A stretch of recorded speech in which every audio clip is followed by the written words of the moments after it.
Vasco decidindo o futuro, Carille tomando decisão, volante de saída e atacante quer vir. Fala galera, sejam todos bem-vindos ao canal BTB Esportes, eu sou o Jonatas Santos, chegando com tudo neste dia, trazendo as últimas notícias e informações do Clube de Regatas Vasco da Gama. É claro que eu estou falando do Gigante da Colina. Mas antes eu peço na humildade, na moral, se você não é inscrito aqui no canal, não perca tempo, botão abaixo, escrito inscreva-se, ative o sino das notificações, na opção todos, deixa o like no vídeo, é importante para o nosso trabalho, é importante para o crescimento do canal.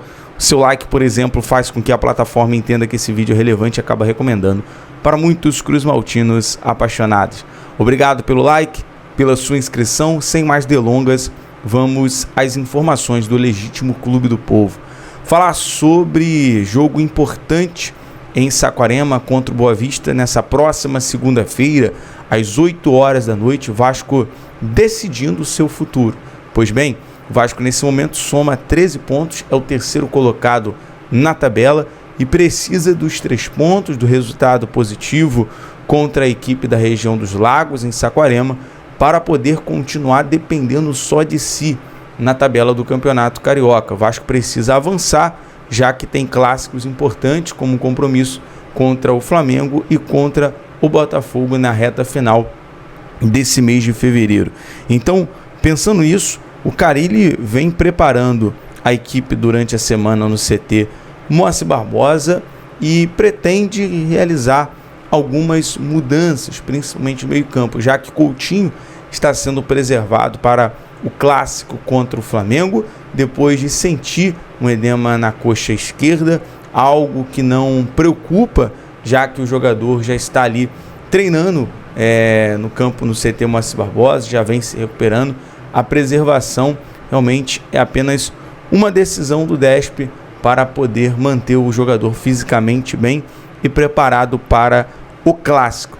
O detalhe que o técnico Carille, dentro do que esboçou nos treinamentos no CT Moacir Barbosa, deve realizar uma mudança no meio-campo. Com isso, Dimitri Payet estaria como titular no lugar do Felipe Coutinho e ele pode sacar um dos volantes, ou o Jair ou o Hugo Moura, e utilizar o Maximiliano Domingues ou até mesmo o Lucas Zuccarello, que vem treinando com a equipe principal. Quero saber a sua opinião, torcedor, em virtude disso, já que, olhando bem, né, no sentido de marcação, o Hugo Moura ele tem essa qualidade de voltar para marcar, de também pisar na área, chute de fora também. Seria interessante o Hugo Moura no primeiro tempo, talvez o Jair no segundo tempo, para dar um fôlego, uma mudança nesse time, ou até mesmo o Zuccarello, que vem fazendo boas partidas, fez uma boa Copa São Paulo Júnior, estreou muito bem na vitória do Vasco contra a Portuguesa.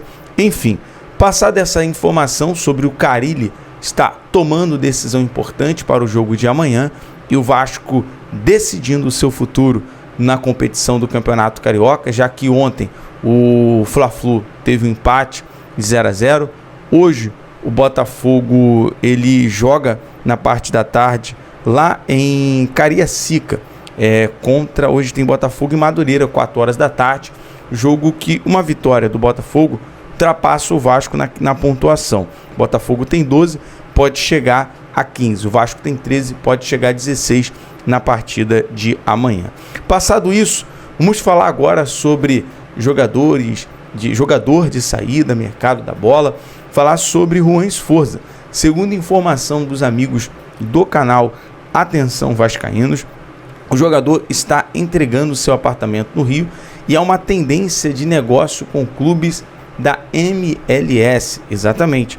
Em paralelo a isso, o News Old Boys confirma que o Vasco ainda deve cerca de 2,5 milhões de dólares relativos a transferências de Juan Esforza. Então essa dívida de 2,5 milhões, tá galera, de dólares, pode implicar em uma negociação. Os argentinos já judicializaram a questão para receber o dinheiro que o Vasco ainda não pagou pelo volante. Lembrando que o Juan Esforza veio no valor ali aproximadamente de 14 milhões de reais na ocasião, ainda no período da gestão do Alexandre Matos. Foi um pedido do técnico Ramon Dias, que tinha duas opções na época, né? Ou o Cuejá, né, que era a primeira, era o plano A, e o Sforza era o plano B. Acabou que o Vasco trouxe na época o plano B, que era o Sforza, que é um bom jogador, né, mas vem perdendo espaço por conta das opções que o Vasco tem hoje no meio-campo. Bom, passada essa questão, vamos falar agora sobre mercado da bola, pois há uma atualização em relação ao Benjamin Garré, o argentino, no qual o Vasco tem negociações avançadas nesse momento, e algo que pode beneficiar a negociação, diferente de outras situações que aconteceu com o Vasco, por exemplo, como o atacante Bruma, que preferiu seguir no futebol português, no futebol europeu, e acabou negociando com o Benfica, né, visando ali estar no radar da seleção portuguesa, jogar uma Champions.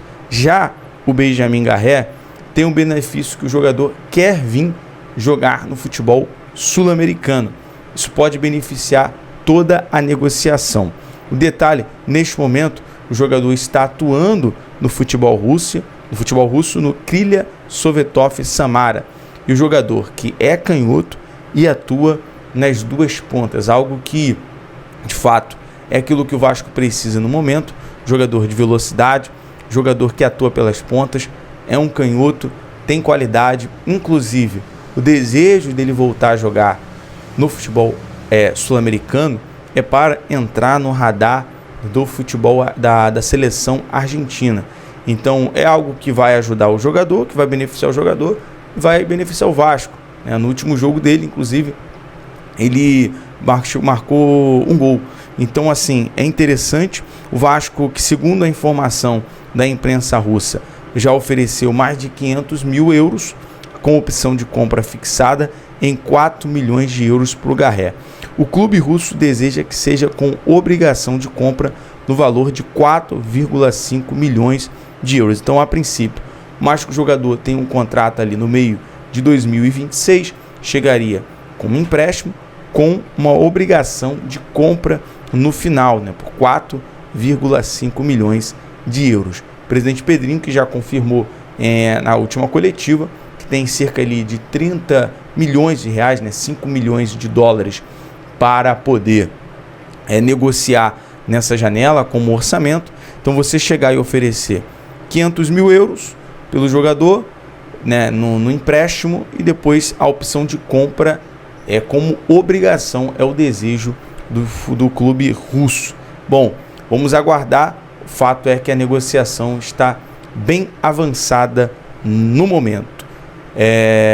Falar mais sobre o mercado da bola, no vídeo da tarde, inclusive, galera, a gente vai trazer mais atualização em relação, por exemplo, ao atacante Rony, né? Até questionamos o Pedrinho na última coletiva sobre o Rony. É óbvio que o Vasco tem interesse no jogador, mas nesse momento as negociações com o Rony acaba esfriando pelo fato do jogador ter um pedido alto salarial, cerca de 1,5 milhão de salário, né, pedido realizado também pelo Palmeiras, e também nos valores da compra do jogador, envolvendo a saída do jogador no Palmeiras. Então, pelo fato dos valores altos, né, a informação que o Palmeiras não tem o jogador, não está nos planos do Palmeiras o Rony, e houve proposta de outros clubes do Brasil e também de fora, mas acabou que a negociação com outros clubes não avançou. Mas o pedido de Rony, as pedidas continuam sendo altas. Tendo mais detalhes, a gente vai trazer aqui para você, torcedor cruzmaltino. Peço que você compartilhe esse vídeo com um amigo vascaíno, deixe o seu like, é importante demais. Lembrando que amanhã também teremos a transmissão completa da partida entre Vasco e Sampaio Corrêa e Vasco, valendo pela 9ª rodada do Campeonato Carioca, também com a coletiva do técnico Fábio Carilli. Vamos estar com um amigo da equipe, já trazendo todos esses detalhes para você. Beleza, torcedor? À tarde, então, voltamos com mais informações sobre mercado da bola, sobre investidores interessado no Vasco, como é que está todo o pé da negociação, como é que tá as últimas informações para deixar você sempre bem informado e atualizado. BTB Esportes em todos os lugares. Um excelente domingo para você, um excelente final de semana para você e também para a sua família. Um abraço.